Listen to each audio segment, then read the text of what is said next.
Hello friend, नमस्ते, प्रणाम। मैं आप लोगों को एक विवाह गीत सुना रही हूँ। अगर आप लोगों को अच्छा लगेगा तो लाइक शेयर कमेंट सब्सक्राइब जरूर करना और प्लीज सपोर्ट करना और कमेंट करके बताना कि हमारी गीत आप लोग कहाँ से देखते हैं।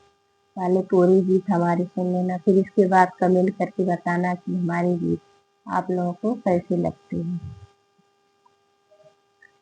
बेरिया की बेरे तो है बरा जो ये बाबू। अरे ससुरारी गली जानी तू हो जय रे लाला नामा। अरे ससुरारी गली जानी तू हो जय रे लाला नामा। वही ससुररिया में साली सरहजिया। अरे साली सरहजिया।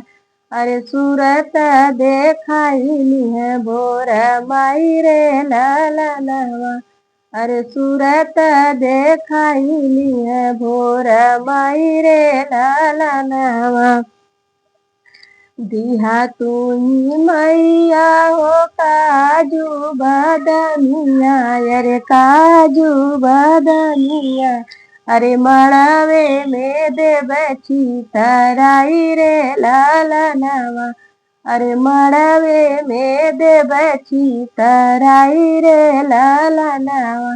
बीनी बीनी खाई है ओ साली सरहजिया।